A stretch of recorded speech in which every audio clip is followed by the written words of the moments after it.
All right, guys, this is week 35, and we're going to do 1 week of front of the house operations. It is important, but I know the culinary skills is my focus primarily with intro, so we're going to do 1 week of front of the house operations, and then you'll have a quiz over it, or the homework quiz. Okay, so let's go ahead and start from the beginning. Let me move me out of the way.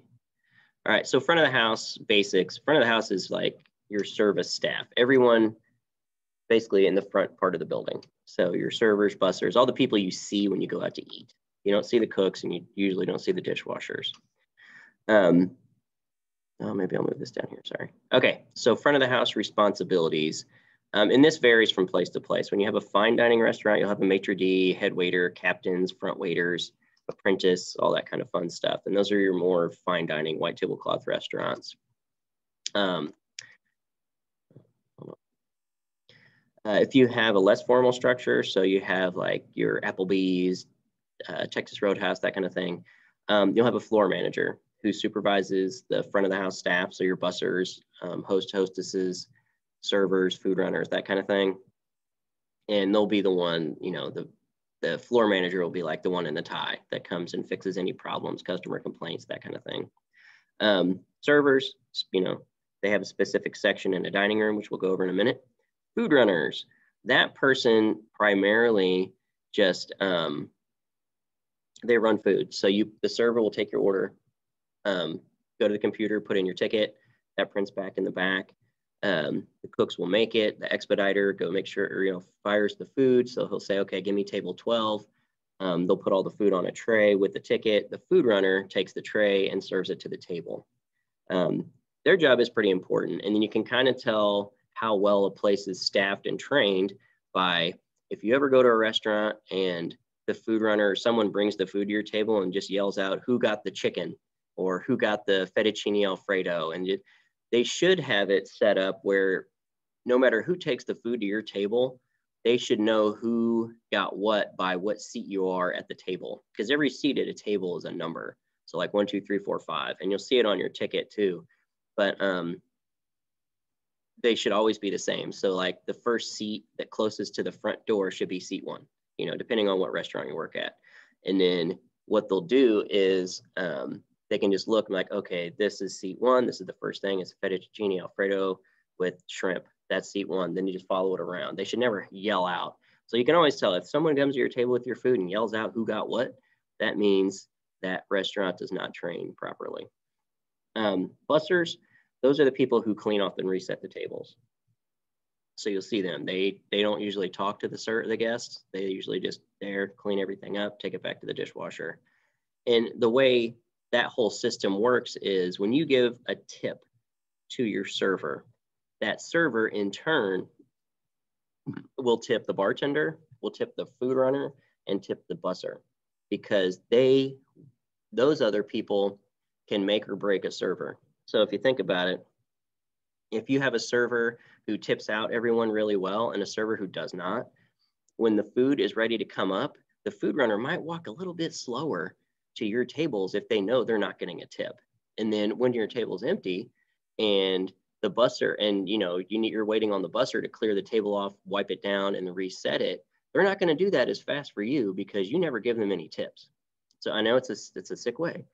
Same thing with the bartender. If you send in drinks, that bartender might make your drinks a little bit slower than everybody else's because they know you're not going to tip them. Whereas Bobby is giving them $5 a table to make sure their drinks come out faster, you know? So if you think about where your tip goes, when you go to a restaurant, don't just think that server is the only one getting your money.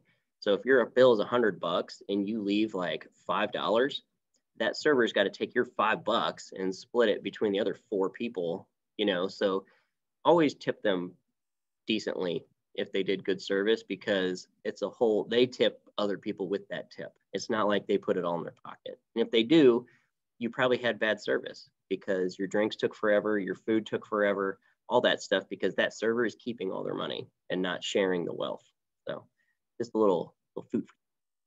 And then you have limited service, quick service operations. So that's like your McDonald's and stuff like that. And those have a cashier typically, and you just stand there and wait for your food. Okay, so modified service structure. So floor manager, host or hostess, they are the people, and that's another person. They sometimes get tipped out, but when you think about, say you go into like Olive Garden, you see the host or hostess first. They have like a floor chart of what tables are open, what tables are not open, you know, who's occupied, blah, blah, blah, blah, blah. They seat people in the restaurant. So if you make the host or hostess mad and, you know, don't treat them well, when it comes time for you to get tables, they have the ultimate authority of who, not the ultimate, but they have the authority of saying, oh, well, Bobby is not a very kind person, so we're going to seat him last. Or if he has a table that holds 8 people, we're only going to seat 2 people at it, where we're going to give Billy the table of 8, you know. So there's a lot of controversy in restaurants with that. That's why I don't like messing with front of the house. Wait staff is primary servers, and then you have the busser, dining room attendant, runner, because sometimes the bussers and the runners are the same people. Oh, let's go back. So here's a video on this situation.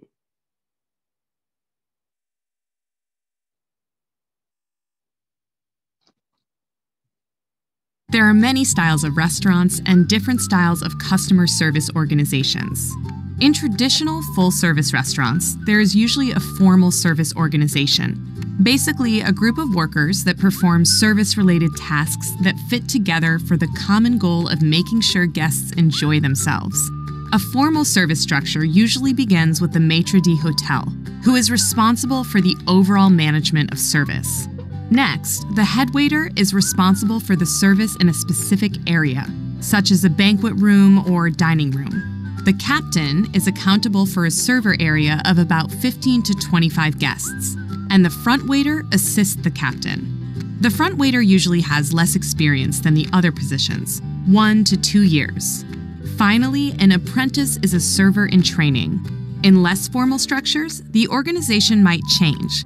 In today's contemporary full-service restaurant, many operations follow a modified service structure. Compared to a formal service, positions are combined and the titles may be different. For example, the floor manager oversees the dining room and manages the front of the house staff. He or she may assist with the flow of guests and food in the event of a shortage or an unusually busy time at the restaurant. The hosts greet guests and are an important contact as they are the first people they will interact with at the operation. In addition, they maintain the flow in the restaurant by seating and regulating the number and frequency of people being seated. Basically, hosts make sure the waitstaff have an even flow of guests, so guests get properly served. Waitstaff are the primary servers for the restaurant. Their role is to ensure guests are served everything they order in a timely manner. Waitstaff have many responsibilities that in formal service are handled by several people. And finally, the role of busser, dining room attendant, or runner may be combined into one role or split up, depending on the restaurant's organization. This position serves to assist the waitstaff in both serving and clearing tables. No matter how the operation organizes the service structure, it is important to know your role, assign tasks, and responsibility as part of the team.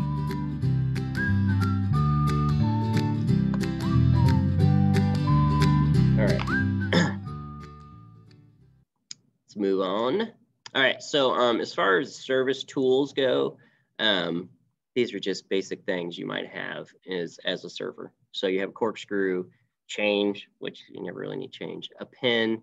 The only change you would need is somebody's giving you a cash tip, which cash is so rarely used now in service. Order pad and a crummer, which is this little thing right here. So people, and you're not going to see this unless it's fine dining, because you don't use a crummer on a wood table. So if they don't have a tablecloth down, you won't see a crummer. This is basically like a little paddle that you scoop all the crumbs off the table with. Let's keep moving. Service station, frequently used items close by. So napkins, silverwares, cups, saucers, condiments, menus, water glasses. You'll see this at most restaurants where the server goes and punches in your order. There's also probably service station stuff there. So rolled silverware, menus, kids menus with little crayon packets. Usually they'll put the drinks there, stuff that the server has to have to get the food to you, minus, or not to get your stuff to you minus the food itself. So that's the service station. Then I got another video here. Oh, I'm in the way. Okay. Here we go.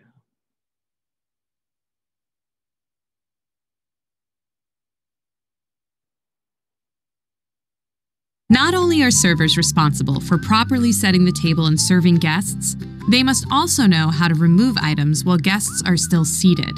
And servers must know how to carefully do this without getting in the guests' way or interrupting their meal. Servers should conduct certain table tasks from specific places. The tasks that are performed from the guest's left side are presenting and serving from platters as well as serving solid foods like salads or bread. Some other tasks that should be completed on the left side of the guest are clearing the table of extra utensils and crumbs, setting and clearing bread and butter, and removing anything placed on the guest's left side. There are some tasks that should be completed from the guest's right side. Clearing plates, changing flatware, and serving soup and beverages are the main ones. Of course, there are some exceptions to these rules. For example, at corner tables and booths, try not to disturb guests. Basically, serve them from whichever side is most convenient. And at rectangular tables, servers should stand at the head of the table when opening wine, taking orders, and assisting guests with the menu. This is done so all seated guests can see the server. It's also important to be careful when handling guests' plates and utensils so they don't become contaminated. When serving guests, start with any children at the table, then women, and end with men.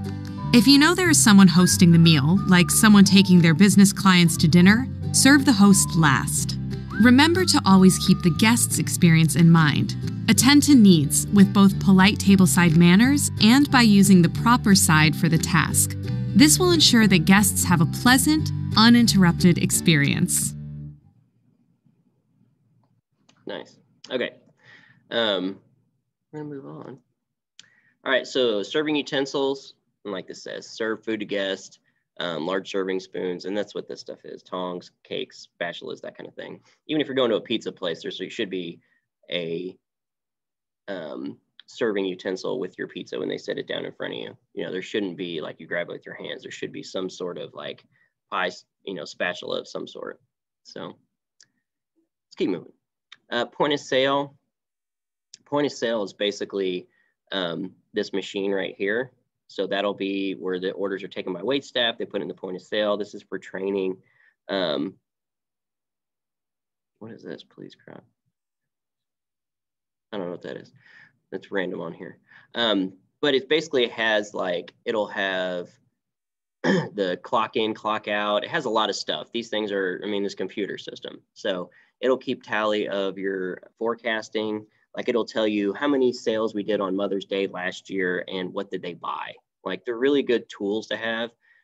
No place I know even still uses like pen and paper tickets just because it's a pain. And with these machines, you can say, okay, we ran a lobster special last New Year's Eve. How many did we sell of the lobster special? And to kind of give you an idea if you want to do something like that again. Or, we did this 10 years ago. What did we do? It has all that information in there. So it's a great tool to have. They're super expensive though. They're like 30,000 plus to have that system put in. And then you have to have it maintained every year for like another $3,000, but it's worth it if you have the money. Reservations and requests, the same system will also do reservations. So your hostess will get your reservation, plug it into the computer. So they know at this time, this seat is blocked for Mr. or Mrs. So-and-so. And when you get there, it should be ready to go. And there's a video on this one real quick too.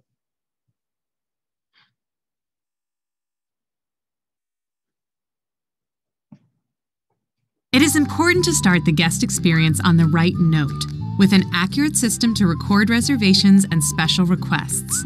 The cost of losing a reservation or placing an incorrect request into the system is high. A negative experience for the guest right when they walk in the door can damage return business. In order to ensure guest satisfaction, record guest information properly, whether on a computer point of sale system or written in a book at the host station. The information should include all the pertinent details about the guest, and it should always be kept in the same place in the restaurant for quick and easy reference. To begin recording a reservation, enter the guest's name and contact information, the full address, phone number, and email. Next, fill in the date and time the guest is making the reservation for in the future. Then, record the number of people in the party that will attend. Finish by inquiring about any special requests or needs the guests may have, like a birthday cake or a food allergy. Make sure this information is detailed and accurate. After confirming with the guest the details of the information about the reservation, make sure to write down when the reservation was recorded and who took down the details. Some operations may request that you ask the guest for a credit card number in advance to hold the reservation, especially for big events. In the event that the guest does not honor the reservation, some restaurants may charge a no-show fee. So it is also important to communicate the policies of the restaurant when taking reservations. Follow through and confirm reservations and special requests with guests as the date approaches. Not only is it good customer service, but it helps control the flow of guests in the restaurant and manage important food and labor needs. Share the special needs and requests with all members of the staff. By flagging things like a food allergy, it is a lot easier to avoid errors in communication or negative customer experiences. Modern technology can make recording guest information and reservations much easier. POS systems can even track and store special requests and allergies for future use, which can really impress guests. Point-of-sale systems can also help organize the flow of guests, the seating arrangements, and crucial timing of orders, all things that lower wait times and lead to happy customers.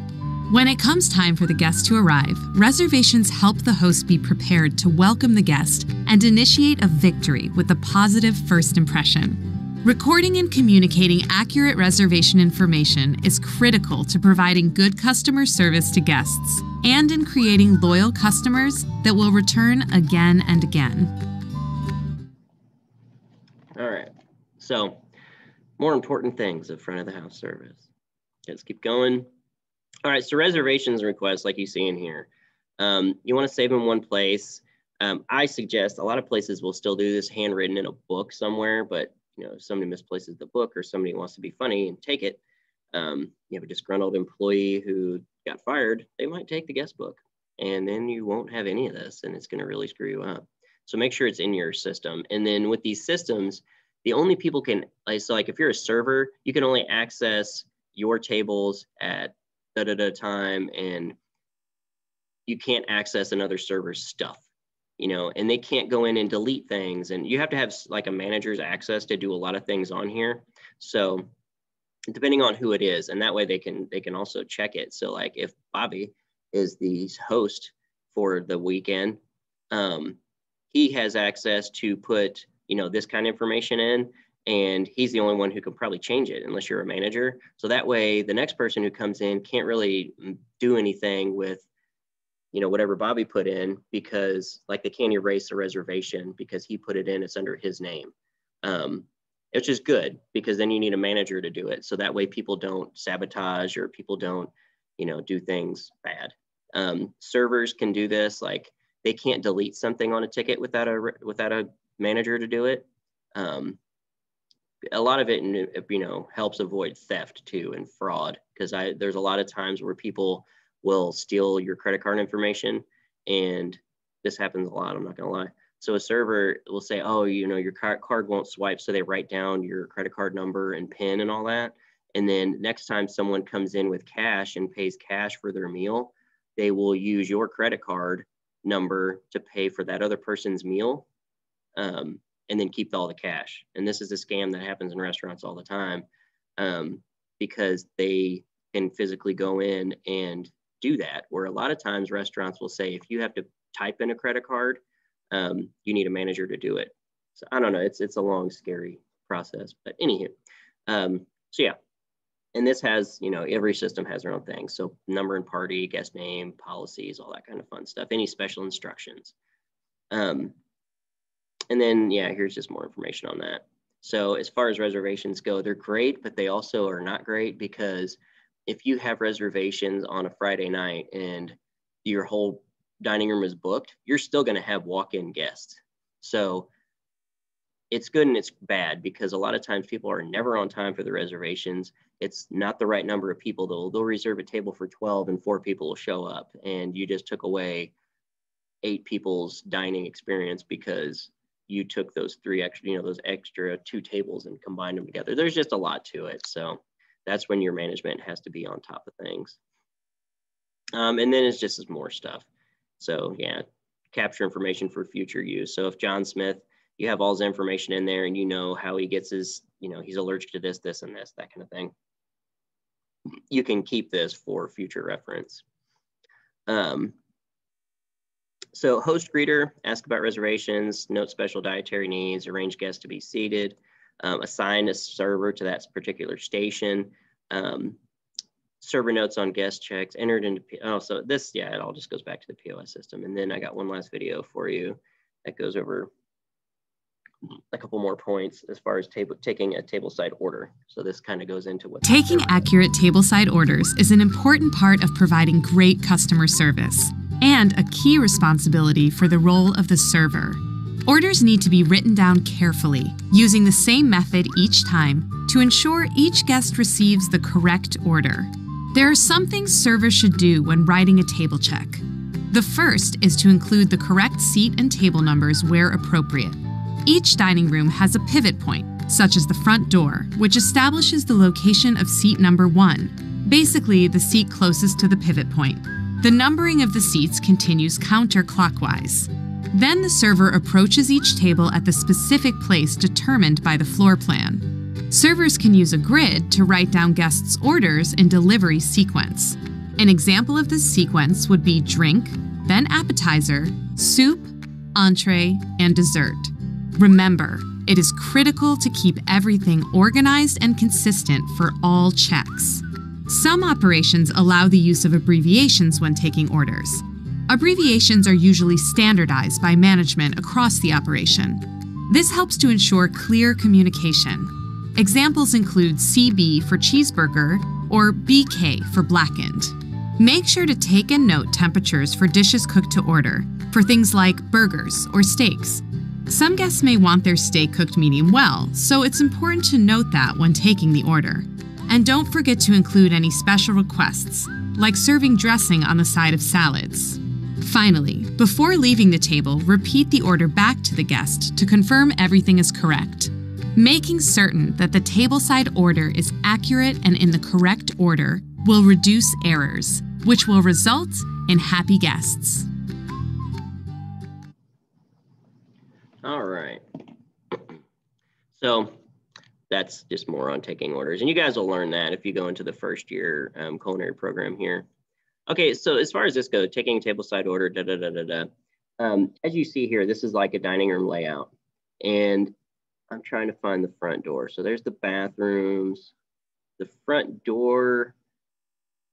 I'm not seeing exterior door anywhere on here. But anywho, let's say this is the front door. So you see how all these tables are. This is a 4-top table. So there's 1, 2, 3, 4 seats here. Typically, they'll say, okay, so whoever's closest to like this part of the dining room, like they'll just figure this out. This is seat 1, 2, 3, 4. So they'll say, okay, seat 1, they'll take your order first. A lot of times they'll take the women's order first, but they'll still be under seat. So say there's a guy sitting here, lady, guy. They'll take these ladies' orders first, but she'll still be put under seat 2, 3, 4, 1, okay? That way, when this person comes out to serve the food, they just need to look at the table and the ticket, and they should be okay. Fettuccine, burger, steak. Okay, that's how it works. That's how it should work. A lot of times, servers don't do that. They just write down willy-nilly who gets what, and then when you bring the food out, you're just hoping that who got the chicken. As far as this goes, this is a guest check. This is standard in the business. This will be a duplicate. So you write down on the top piece of paper, it prints it on the second piece of paper. You tear out the second piece and give it to the kitchen. The only bad thing is like here, standardized abbreviations, blah, blah, blah, blah, blah.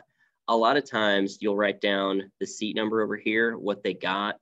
Then they'll actually have to handwrite, how many items or what the title or so they'll say 1, chicken Alfredo, $12.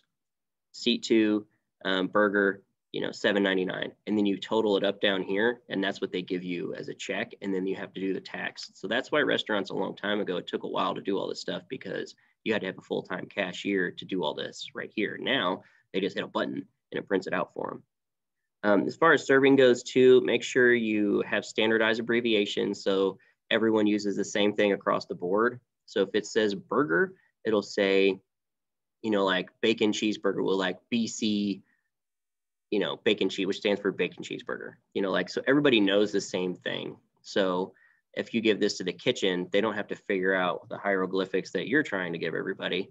And you just have the same thing. So they all know it's a bacon cheeseburger. And then always repeat the order back to the person who ordered it so they know that you got it right. Suggestive selling, this is basically just a sales technique to get you to buy something more. So if you order a steak, they're saying, would you like some blue cheese melted on top of that? Or would you like, you know, some caramelized onions or this special sauce? And they try to upsell, which means they're trying to sell you more than what you ordered. Suggestive selling, you know, learn things that complement each other. That's just you learning like what the menu is. You know, this bottle of wine goes great with this steak that you ordered, that kind of stuff. Or would you like to start with a shrimp cocktail before your meal comes out? You know, that kind of thing, because your steaks will take a while. So why don't you have something first? Yeah, and this is, you know, most popular items. And there's a lot more to this. Specials, you know, recommendations, daily specials, There's a lot to selling. And a lot of it has to do with like what the kitchen wants to get rid of too. So if they got fish in that weekend and they want to get rid of it, they'll come up with some wonderful special and they want you guys to, typically I would make a special every single meal period and make the servers taste it. That way they know what they're selling. They're not just making something up, because a lot of times servers have never even tried a lot of the food and they're trying to sell it to you. And you're like, well, what do you think of it? And they're like, oh, I've never had it. So that's just mine. Alcohol service. There's so much to this. There's a lot of laws with it. And there's a lot of rules and regulations. Like you can be responsible. If somebody comes in your establishment and gets intoxicated or gets drunk and gets in a car accident, they will try to go after you. So even if that person comes in your establishment, gets drunk, hits a family of people, that family of people will go after whoever served that person so much food or so much, not so much food, so much alcohol. And then this is all different. So it depends on what state you live in. I'm not going to get a whole lot into it. There's just a lot of laws with it. And this is, you know, how they measure blood alcohol content, who can serve alcohol, how to check an ID. There's just so much. I mean, you have to train your staff a lot. And then always, I would just card everybody. Like even grocery stores, they card people who are in their 80s just because they want, legally, you need to check that box that, oh, I did check their ID, you know. So how to check fake IDs to a genuine ID. Like it just depends on where you live. Alcohol reports, I'm not going to get into that a whole lot. There's many different types of services. We just do one type here.